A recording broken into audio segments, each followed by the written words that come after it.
Hey you guys, I thought I would come on and tell you a little bit about the book signing that I had recently at the Gaithersburg Book Festival. It was amazing. I had such a good time and I really forgot how much I enjoy live events.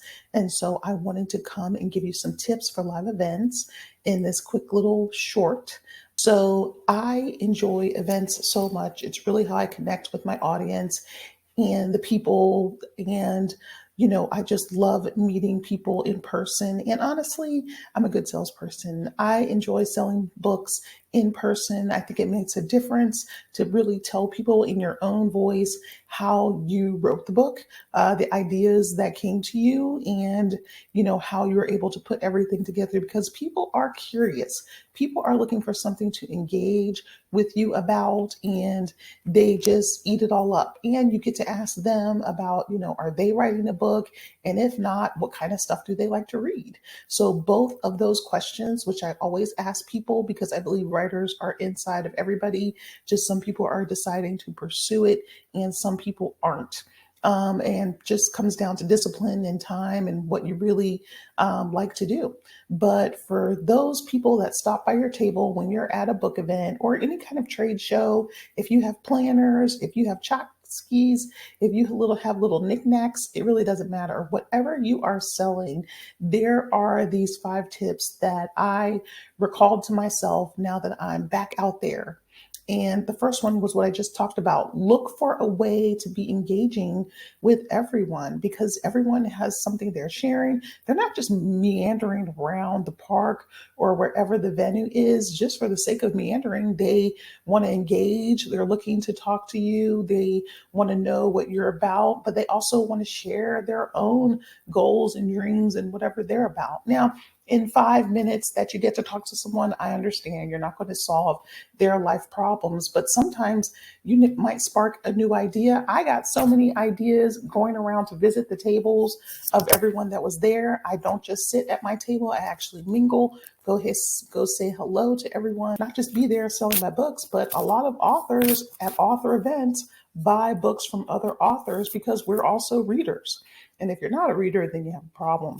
But mix and mingle, get up from your table, or in my case, roll around away from your table. Maybe you can ask a table mate or someone in the next booth to watch your stuff and, just take 5 minutes. Don't be gone forever. Sometimes you do get in a trap of, I went to talk to this one lady and she had to tell me everything. I had the whole book in about 10 minutes of sitting there listening. And so that was interesting, but it just took too long. And that's a second tip that I have is that really develop what you want to say, what your book is about in a very succinct and concise information snippet. You do not want to take so long, especially if people tell you that they're an author and they're also at the event. Well, come talk to them when they're at their table, when you have a minute to elaborate, but don't tie up people for too long going on and on and on. Plus, really develop the art. When she finished, I didn't know what she was talking about and I didn't know what the book was about because it just took so long. I was so tired. I wanted to get back to my own table. I really just came to say hi. And I did buy other books from lots of other authors all the time, but sometimes you got to know when to fold them. And I would have walked away because I can't run, but I would have scooted away if I weren't such a polite person. But I was polite and I sat there through her entire spiel and still just didn't have a clear idea about what the story was or what it was about. Really take time to develop it and stop yourself before you get to the entire end. Leave enough where you understand what the book is about. I'm going to get the book and I'm going to find out because that spiel you gave me was so intriguing and made me want more. Okay. Okay. So give people something to remember you by is number 3. Either a bookmark. My friend Laura Wainwright has little seed packets with her book on the front cover. Everybody wants these seed packets every time we go. My mom wants a seed packet. My friends want seed packets. And everybody that comes to her table, whether they buy a book or not, gets a seed packet of flowers or some vegetable or something that's related to her story. So that's important. I mean, look for tie-ins in your story and develop your materials or your little giveaways, whatever you have, put those in there and make sure they relate some way to the book, and put your info on a sticky or a label. Print out labels and put those on the little seed packet envelopes. Those envelopes are really just the little manila envelopes that you use when you have a key or you have loose change, and they're very inexpensive. You can get them at the dollar store probably. You could make your own, but it really doesn't matter. But she's giving them something to take away that they will enjoy, and they'll look in their pocket one day and be like, oh, I remember this story. I should check it out, or at least let me go read the first chapter. So that is a sale even after the person did not physically buy from you right there and then. Give them something to remember you by. Pens and bookmarks and postcards, notepads, all those things are great. I don't recommend edible things like chocolate or anything in a wrapper. If your info is in the wrapper, it will be tossed and they'll never remember. And the thing that they ate will sadly also meet its end in, the flushable file. Okay? Have a professional display. You need candy. You need bookmarks. You need things for people to take and look at. You need the books, obviously. Have things around. Introduce yourself. I always say, hey, my name's Tracee Garner. I wrote all of these books, and I'm sure there's something here that'll interest you. Tell me what you like to read. Tell me what kind of books you're interested in. I'm making it about them. I don't just go on and on and on about my book and, start, informing them. And I also ask them, would you like to take one of my books and read the back? I'm sure that will interest you. And then when they pick it up and turn the book over, I am silent. Let all the earth keep silent before them so they can read in peace. And I'm not jabbering away and telling them something, and they're not really even reading the back because they can't focus. Okay, so be sure to engage, have a professional display, give them something to remember you by, tell them about yourself, go and mingle all around the rest of the festival or the event. Don't just sit there like a knot on the log, like you're bored and you're not selling today, because those vibes will come through. You have to look at selling like submitting the 100th job application and having the umpteenth interview. Your potential employer is like, are you going to act like you have been having a good time and you haven't suffered rejection for the last 100 interviews when it's your time? Because this could be the final one. And you have to look at everyone like this could be another sale. And if it's not, that's okay. I'm not going to die just because of that I didn't get the sale. Sometimes it's like that. Some events are duds. Nobody comes through. People are not interested. People want free books. They think they're at the library where everything is free. And sometimes that just happens. But you have to keep yourself upbeat, have a positive attitude, and remember that most events are not about always selling. They're about exposure. You're at the event and you go to another event. Somebody, oh, I saw you at the other event. I'm like, oh, did you get a book? And they'll be like, no. I'll be like, oh, we have another opportunity. I'm right here. Come over to my table, get a book, and I'll sign it for you. That is how you have to be. I could have been like, well, shame on you. Forget you then. I can't believe you didn't buy a book from me. I could, be encouraging and tell them there's another opportunity. And I'm also online. So, hey, it's your lucky day. It's all in the framing. It's all how you look at it. And you have to be ready. Now, my next tip is that I am so surprised how many people don't know you can enter the credit card manually on the e-card reader. What that little swipey thing in order to take payment. There's something called manual entry. Yes, it takes a little bit more time.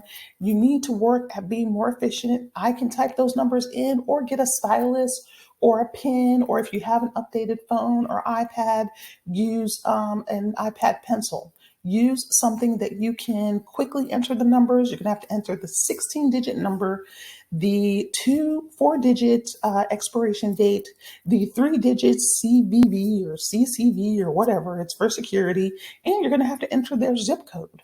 So those are a lot of numbers that you need to be entered. You need to enter that stuff fast so you can make transactions so the next person behind them can get their book too. You can't be fumbling and taking all day in order to do this stuff. You have to really be ready to go.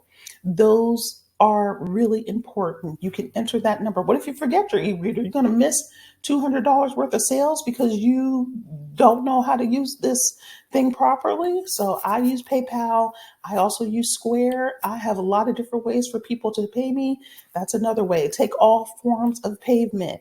MasterCard, Visa, American Express. Ain't got nothing against no credit card, but cash is the best. But people aren't carrying cash anymore because it's dirty. It has COVID on it and whatever other kind of matter we just don't want to know about. So you want to make sure that you're able to take all forms of cash, credit, whatever. Even take checks. I take checks. It doesn't matter. Take everything that you can so you don't miss your sale. Finally, I have two more things, and that is get into the QR code gang. My friend Laurel, who was my booth mate, was in the next table next to me, always had a QR code. It had a free chapter.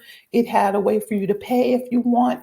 You can set up your QR code to be any number of different things. It could be an entire full book that comes in a Kindle file that they can download. They'll take the picture of your QR code with their phone. Etsy has some beautiful displays, but you don't even need that. Print it out on your printer and make sure it's clear. Go to Office Depot if you don't have a printer and print it out that way. Those are all the ways that you can get it, or you can send your QR code to someone at Etsy and they'll come up with a beautiful display for you. It's just that sometimes you'll probably want to change your QR code. So you don't want to make a ton of investment in something that's going to be a permanent type of code and you may no longer link to that piece of material, that information about your book or sign up for your newsletter. There are any lists of things that you can figure out and you can Google to see what your QR code could lead people to. I always recommend that it would either lead to a free chapter, a free entire book, maybe the first in the series, or to sign up for your newsletter. So those are some things that QR codes can work. I didn't used to think QR codes were that big a deal till I saw everybody with them, but it's really a personal choice, a personal preference if you want to make that. And most QR codes are free. QR code generators are free. You just need to be able to print them out, put them on a sign, put them in a picture frame.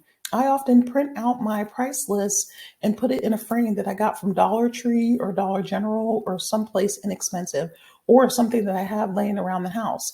There are also those plastic fiberglass displays that you can pick up. I often find that those crack a lot because they're very sharp. They don't withstand really tough. If you have a suitcase, I use a suitcase to put my books in, a little rolling suitcase that I use to carry all my books. And make sure that you are able to have that and make sure it's not cracked or tattered or just broken up, because it's also very sharp and very dangerous should it break up in your suitcase or your bag or whatever you're carrying. Don't forget your sign up sheet is my final tip. Sign up sheets are so important. You could have collected 1,000 emails in the last two events that you went to. People sign up, they give you their email address. You could really build your mailing list this way. The only thing I would say is that you can take this two routes. You can do paper and pen, which is fine. Or if you have an extra iPad, allow people to type in their email address because they're less likely to make mistakes. That is so important. You don't want them to make mistakes. You don't want to lose their email address because it's one digit off and you can't read their handwriting. So if you have an extra iPad or you have an extra phone or something that doesn't really have internet connection, have them sign up and it can go directly to MailChimp. You can sign up on an app or whatever directly to your resource management. So whatever you're using, all of them have a way for you to capture people's email addresses and names right on the spot to cut down on mistakes with that chicken scratch they wrote with. So those are my tips for successful book signing. I hope you enjoy. I hope you found some useful tips. It is time to get back out there. It is time to move about the country and let's be about it. Make those sales, have fun, meet new people, gather new stories and ideas. And I will see you at the next event.